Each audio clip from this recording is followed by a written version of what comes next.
Hello, and welcome to the practice and or assignment portion of the video. And I'm just going to go through a few problems from the assignment and make sure that we get some variety. If you were struggling with a particular problem, that you get to see maybe it going, like it worked out. So again, my name is Bradley Sohn. I'm a teacher here in St. Johns County at Beachside High School. Let's get into it. I'm going to do number 3 because number 3, I don't think we had a problem that like it on the notes because it's here over shifted to the right. All the ones we had in the notes were symmetrical. And this one shifted to the right. And even though it shifted to the right, the graph is still going to the left and to the right forever.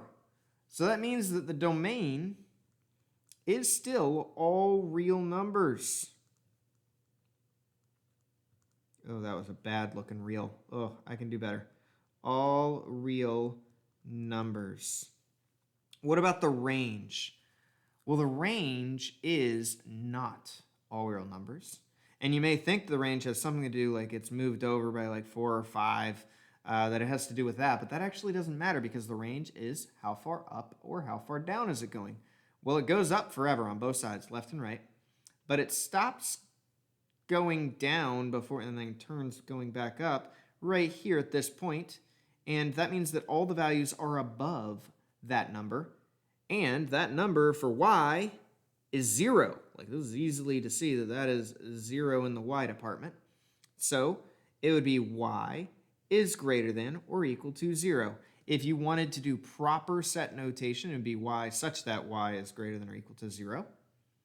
And if you wanted to do interval notation, both of these so far have been pretty much set notation. If you wanted to do interval notation, interval would be from negative infinity. What's the lowest value? 0. Including the 0 would be a bracket to positive infinity. And then we would put a parentheses around the positive infinity because it can't equal the positive infinity. Okay? And the domain, if you wanted to do interval notation, would be from negative infinity to positive infinity. Kind of boring. All right? Number 4. Cool athletics. And the new power sneakers. That's so cheesy. And the new power sneakers in one of their stores. The table shows sales for the first 6 weeks. Blah, blah, blah. What's the domain and the range, and state whether it's a one-to-one function. So domain and range is really easy. Remember how I told you domain is always representing time. Well, which one's time? Week or pairs sold? The week. So all of these guys up top are the domain. And that would mean that this guy over here has got to be the range. Now, your textbook would say that you should write them all out. Well, there they are. 1, 2, 3, 4, 5, and 6. Those are the domain. 8, 10, 15, blah, blah, blah. That's the range. Okay. Now, is it a one-to-one ratio? Remember, it's a one-to-one ratio if the y values, or the range, does not repeat. I just wrote not repeat because that's simpler for me. Y values do not repeat. Do the y values repeat at all? 8, 10, 15, 22, 15. We got to repeat, everybody. We got to repeat. Y values do repeat, and they're not supposed to. So this is not 1-to-1. If the y values repeat, it is not 1-to-1. All right. Down towards the bottom, everybody. Down towards the bottom. We got some graphical versions. Determine whether they are 1-to-1 or not. I'm going to go through a few of them real quick. Do the y values repeat on number 7? This is a weird one. That's all they do is repeat. It's a perfectly horizontal line. This is a perfect example of the worst case scenario of a not 1-to-1. What about over here on number 9? I'm skipping number 8. Not 1-to-1 on number 7. They kind of have like a kink here, but that looks pretty good to me. And therefore, this would be considered 1-to-1. None of the y values repeat. And remember that horizontal line test? If we went through all of those, all of them would be okay. Therefore, it is, in fact, 1-to-1. Okay. Moving right along with your assignment. Determine if the function is discrete or continuous. Remember, discrete is whenever it is kind of jumping around, whereas continuous is smooth, like number 11 would be considered continuous. But what about number 10? What would that be? Discrete or continuous? Well, it jumps and therefore is considered discrete. There is no smooth line. Now that also says state the domain and the range.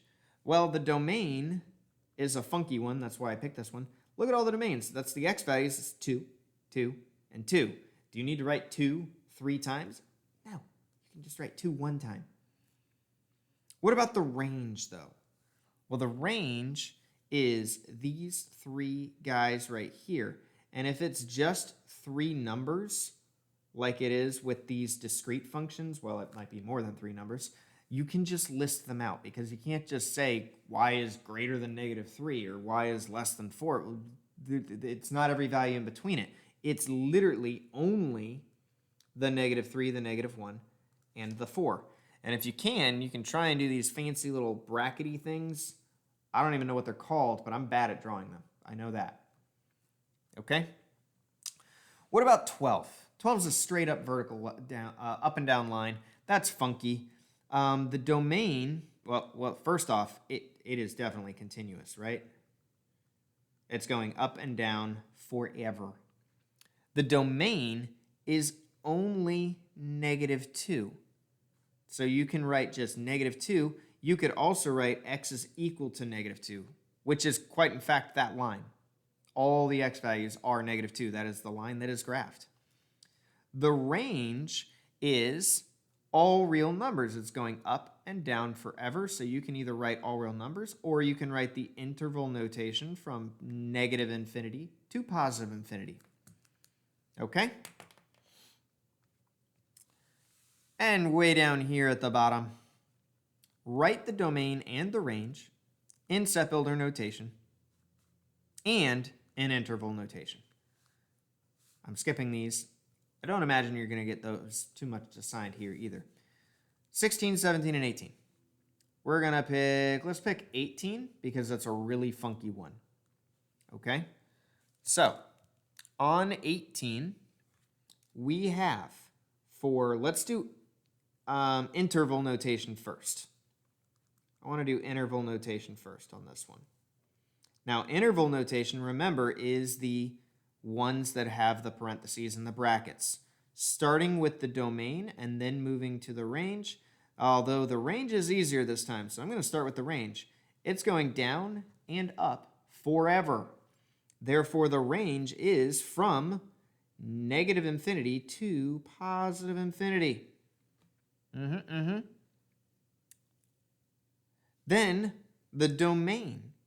We are going from left to right, and it is going to curve and go back down, like curve this way.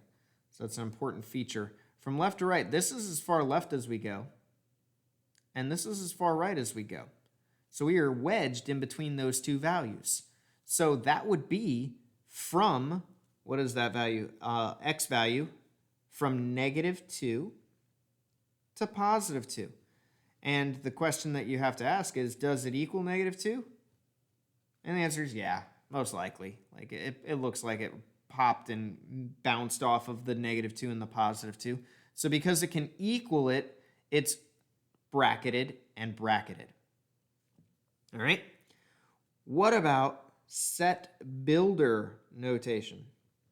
Well, set builder notation, domain and range, is going to be a little different too. We're in between -2 and +2. So it'd be silly, you could do it, it'd be silly and technically wrong to say x is less than or equal to 2, and then you would have to say x is greater than or equal to -2, but the issue is that you can't have both of those because then there are many things that are less than 2 that are way too big or way too small, like -30 wouldn't be allowed. So you can't do that. You have to represent that it's in between these two, and you put an x quite literally in between them with the less than symbol and the less than symbol. You've probably seen this before at some point, maybe. But if that's the case, if it's in between the two things, you put the x in between or the y if it's the range, less than symbols always. In this case, they're equal to as well. And then I put what it's in between, -2 and -2. And then the range. For set builder notation, the range would be y such that y is all real numbers. So you can do this fancy symbol notation, or you can just write all real numbers and probably be okay. Set builder notation is supposed to be with that fancy E. It also should have, for the domain, included an X such that part. Clearly, it's something that can be forgotten sometimes. Okay, so that was going over what would be for your assignment. I'm going to real quickly look and make sure. Yep, that's all that would be needed for your assignment. That's everything we've talked about in the original video, but in a slightly faster form. So that's it for today. Next time, we're going to be doing 1, 2. So I look forward to seeing you then. Bye, everybody.